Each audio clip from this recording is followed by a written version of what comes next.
ओम शांति। 21 फरवरी 2026 बाबा के महावाक्य। मीठे बच्चे, तुम बाप के पास आए हो अपनी सोई हुई तकदीर जगाने।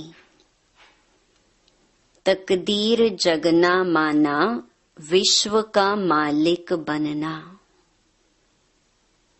प्रश्न, कौन सी खुराक तुम बच्चों को बाप समान बुद्धिवान बना देती है? उत्तर, यह पढ़ाई है। तुम बच्चों के बुद्धि की खुराक। जो रोज पढ़ाई पढ़ते हैं अर्थात इस खुराक को लेते हैं, उनकी बुद्धि पारस बन जाती है। पारसनाथ बाप जो बुद्धिवानों की बुद्धि है, वह तुम्हें आप समान पारस बुद्धि बनाते हैं। गीत, तकदीर जगाकर आई हूँ। ओम शांति। गीत की लाइन सुनकर के भी मीठे मीठे बच्चों के रोमांच खड़े हो जाने चाहिए। है तो कॉमन गीत, परंतु इनका सार और कोई नहीं जानते। बाप ही आकर गीत शास्त्र आदि का अर्थ समझाते हैं। मीठे मीठे बच्चे यह भी जानते हैं कि कलयुग में सबकी तकदीर सोई हुई है, सतयुग में सबकी तकदीर जगी हुई है। सोई हुई तकदीर को जगाने वाला और श्रीमत देने वाला अथवा तदबीर बनाने वाला एक ही बाप है। वही बैठ बच्चों की तकदीर जगाते हैं। जैसे बच्चे पैदा होते हैं और तकदीर जग जाती है। बच्चा जन्मा और उनको यह पता पड़ जाता है कि हम वारिस हैं। हूबहू यह फिर बेहद की बात है। बच्चे जानते हैं कल्प कल्प हमारी तकदीर जगती है, फिर सो जाती है। पावन बनते हैं तो तकदीर जगती है। पावन गृहस्थ आश्रम कहा जाता है। आश्रम अक्षर पवित्र होता है। पवित्र गृहस्थ आश्रम, उनके अगेंस्ट फिर है अपवित्र पतित गृहस्थ धर्म। आश्रम नहीं कहेंगे, गृहस्थ धर्म तो सबका है ही, जानवरों में भी है। बच्चे तो सब पैदा करते ही हैं, जानवरों को भी कहेंगे गृहस्थ धर्म में है। अब बच्चे जानते हैं हम स्वर्ग में पवित्र गृहस्थ आश्रम में थे, देवी देवता थे। उन्हों की महिमा भी गाते हैं। सर्वगुण संपन्न 16 कला संपूर्ण। तुम खुद भी गाते थे, अब समझते हो हम मनुष्य से देवता फिर से बन रहे हैं। गायन भी है, मनुष्य से देवता करत किए न लागी वार। ब्रह्मा विष्णु शंकर को भी देवता कहते हैं। ब्रह्मा देवताय नमः, फिर कहते हैं शिव परमात्माय नमः। अभी उनका अर्थ भी तुम जानते हो। वह तो अंधश्रद्धा से सिर्फ कह देते हैं। अब शंकर देवताय नमः कहेंगे, शिव के लिए कहेंगे शिव परमात्माय नमः। तो फर्क हुआ ना। वह देवता हो गया, वह परमात्मा हो गया। शिव और शंकर को एक कह नहीं सकते। तुम जानते हो हम बरोबर पत्थर बुद्धि थे, अब पारस बुद्धि बन रहे हैं। देवताओं को तो पत्थर बुद्धि नहीं कहेंगे, फिर ड्रामा अनुसार रावण राज्य में सीढ़ी उतरनी है। पारस बुद्धि से पत्थर बुद्धि बनना है। सबसे बुद्धिवान तो एक ही बाप है। अभी तुम्हारी बुद्धि में दम नहीं रहा है। बाप उनको बैठ पारस बुद्धि बनाते हैं। तुम यहाँ आते हो पारस बुद्धि बनने। पारसनाथ के भी मंदिर हैं, वहाँ मेले लगते हैं, परंतु यह किसको पता नहीं कि पारसनाथ कौन है। वास्तव में पारस बनाने वाला तो बाप ही है। वह है बुद्धिवानों की बुद्धि। यह ज्ञान है तुम बच्चों की बुद्धि के लिए खुराक। इससे बुद्धि कितनी पलटती है।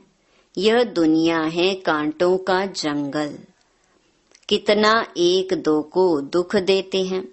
अभी है ही तमो प्रधान रौरव नरक।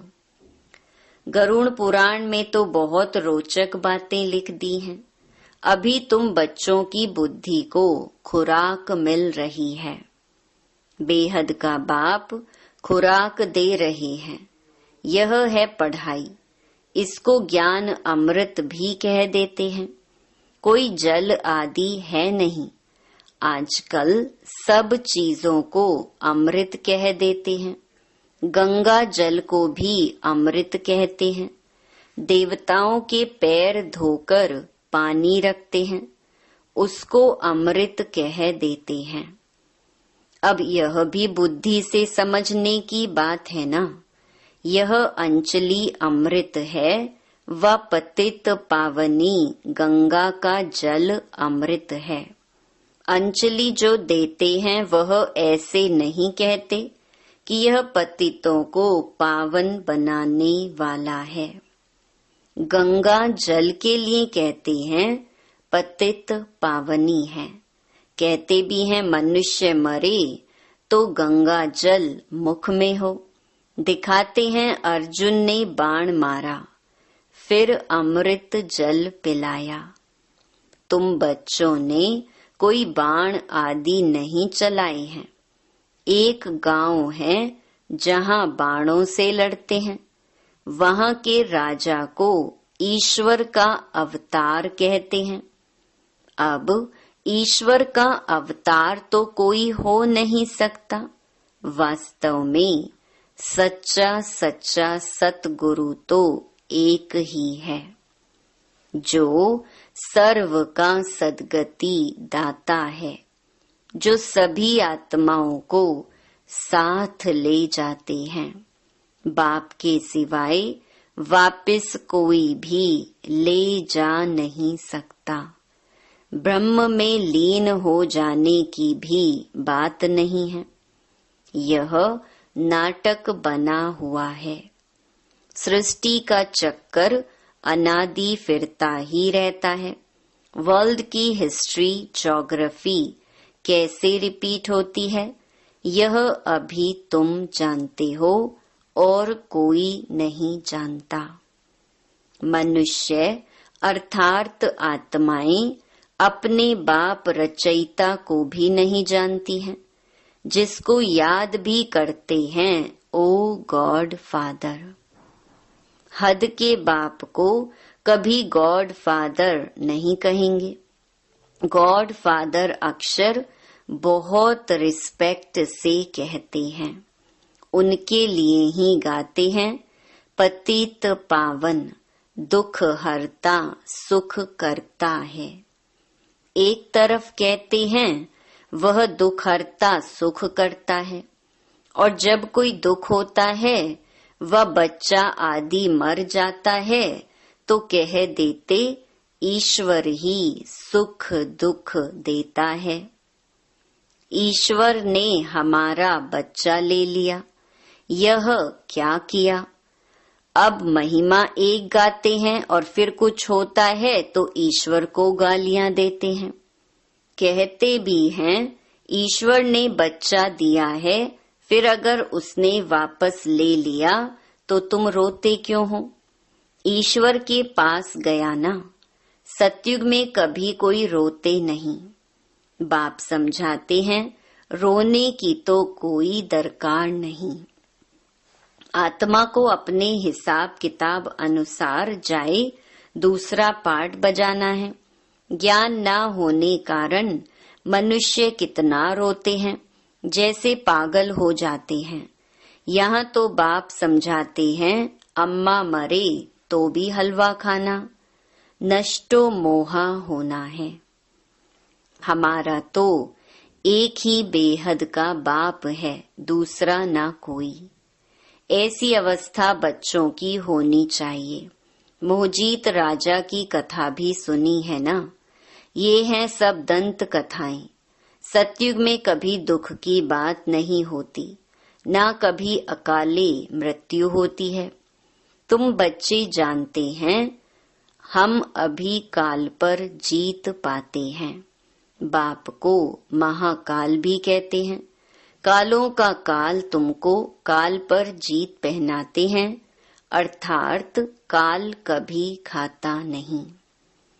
काल आत्मा को तो नहीं खा सकता। आत्मा एक शरीर छोड़ दूसरा लेती है, उसको कहते हैं काल खा गया। बाकी काल कोई चीज नहीं है। मनुष्य महिमा गाते रहते, समझते कुछ भी नहीं।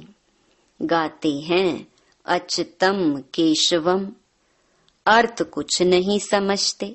बिल्कुल ही मनुष्य समझ से बाहर हो गए हैं। बाप समझाते हैं, यह 5 विकार तुम्हारी बुद्धि को कितना खराब कर देते हैं।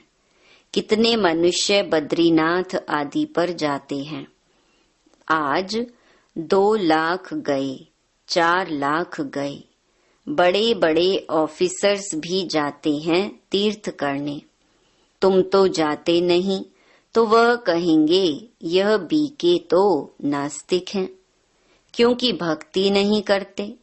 तुम फिर कहते हो जो भगवान को नहीं जानते वो नास्तिक हैं। बाप को तो कोई नहीं जानते, इसीलिए इनको ऑर्फन की दुनिया कहा जाता है। कितना आपस में लड़ते झगड़ते रहते हैं। यह सारी दुनिया बाबा का घर है ना। बाप सारी दुनिया के बच्चों को पतित से पावन बनाने आते हैं। आधा कल्प बरोबर पावन दुनिया थी ना। गाते भी हैं राम राजा, राम प्रजा, राम साहूकार है। वहां फिर अधर्म की बात कैसे हो सकती? कहते भी हैं वहां शेर बकरी इकट्ठे जल पीते हैं। फिर वहां रावण आदि कहां से आए? समझते नहीं। बाहर वाले तो ऐसी बातें सुनकर हंसते हैं। तुम बच्चे जानते हो, अभी ज्ञान का सागर बाप आकर हमें ज्ञान देते हैं। यह पतित दुनिया है ना। अब प्रेरणा से पतितों को पावन बनाएंगे क्या? बुलाते हैं, हे पतित पावन आओ, आकर हमको पावन बनाओ। तो जरूर भारत में ही आया था। अब भी कहते हैं, मैं ज्ञान का सागर आया हूँ। तुम बच्चे जानते हो, शिव बाबा में ही सारा ज्ञान है। वही बाप बैठ बच्चों को यह सब बातें समझाते हैं। शास्त्रों में सब हैं दंत कथाएं, नाम रख दिया है। व्यास भगवान ने शास्त्र बनाए। अब वह व्यास था भक्ति मार्ग का। यह है व्यास देव। उनके बच्चे तुम सुख देव हो। अब तुम सुख के देवता बनते हो। सुख का वर्षा ले रहे हो व्यास से, शिवाचार्य से। व्यास के बच्चे तुम हो, परंतु मनुष्य मूंझ न जाएं, इसीलिए कहा जाता है शिव के बच्चे। उनका असुल नाम है ही शिव, तो अब बाप कहते हैं किसी देहधारी को मत देखो, जबकि शिव बाबा सम्मुख बैठे हैं। आत्मा को जाना जाता है, परमात्मा को भी जाना जाता है। वह परम पिता परमात्मा शिव। वही आकर पतित से पावन बनने का रास्ता बताते हैं। कहते हैं मैं तुम आत्माओं का बाप हूँ। आत्मा को रियलाइज किया जाता है, देखा नहीं जाता है। बाप पूछते हैं अब तुमने अपनी आत्मा को रियलाइज किया? इतनी छोटी सी आत्मा में अविनाशी पार्ट नोंधा हुआ है, जैसे एक रिकॉर्ड है। तुम जानते हो हम आत्मा ही शरीर धारण करती हैं। पहले तुम देह अभिमानी थे, अब देही अभिमानी हो। तुम जानते हो हम आत्मा 84 जन्म लेती हैं, उनका एंड अंत नहीं होता। कोई कोई पूछते हैं यह ड्रामा कब से शुरू हुआ, परंतु यह तो अनादि है, कभी विनाश नहीं होता। इनको कहा जाता है बना बनाया अविनाशी वर्ल्ड ड्रामा। तो बाप बैठ बच्चों को समझाते हैं, जैसे अनपढ़ बच्चों को पढ़ाई दी जाती है। आत्मा ही शरीर में रहती है। यह है पत्थर बुद्धि के लिए फूड, भोजन। बुद्धि को समझ मिलती है। तुम बच्चों के लिए बाबा ने चित्र बनवाए हैं, बहुत सहज हैं। यह है त्रिमूर्ति ब्रह्मा विष्णु शंकर। अब ब्रह्मा को भी त्रिमूर्ति क्यों कहते हैं? देव देव महादेव एक दो के ऊपर रखते हैं, अर्थ कुछ भी नहीं जानते। अब ब्रह्मा देवता कैसे हो सकता? प्रजापिता ब्रह्मा तो यहाँ होना चाहिए। यह बातें कोई शास्त्रों में नहीं हैं। बाप कहते हैं मैं इस शरीर में प्रवेश कर इन द्वारा तुमको समझाता हूँ, इनको अपना बनाता हूँ। इनके बहुत जन्मों के अंत में आता हूँ। यह भी 5 विकारों का संन्यास करते हैं। संन्यास करने वाले को योगी ऋषि कहा जाता है। अभी तुम राज ऋषि बने हो। 5 विकारों का संन्यास तुमने किया है तो नाम बदलता है। तुम तो राज योगी बनते हो। तुम प्रतिज्ञा करते हो। वह सन्यासी लोग तो घर बार छोड़ चले जाते हैं। यहाँ तो स्त्री पुरुष इकट्ठे रहते हैं, प्रतिज्ञा करते हैं हम विकार में कभी नहीं जाएंगे। मूल बात है ही विकार की। तुम बच्चे जानते हो शिव बाबा रचयिता है। यह नई रचना रचते हैं।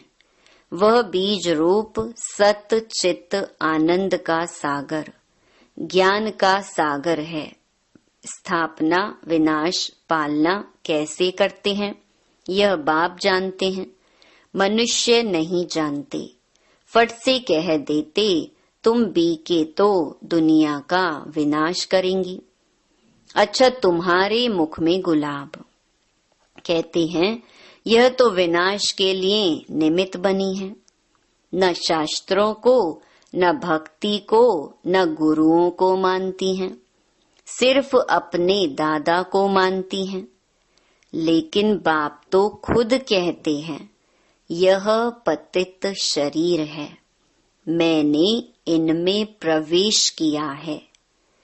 पतित दुनिया में तो कोई पावन होता नहीं। मनुष्य तो जो सुनी सुनाई बातें सुनते हैं वह बोल देते हैं। ऐसी सुनी सुनाई बातों से तो भारत दुर्गति को पाया है। तब बाप आकर सच सुनाई सबकी सदगति करते हैं। अच्छा मीठे मीठे सिकिलधे बच्चों प्रति माता पिता बाप दादा का याद प्यार और गुड मॉर्निंग। रूहानी बाप की रूहानी बच्चों को नमस्ते। धारणा के लिए मुख्य सार। पहला, बाप से सुख का वर्षा लेकर सुख का देवता बनना है।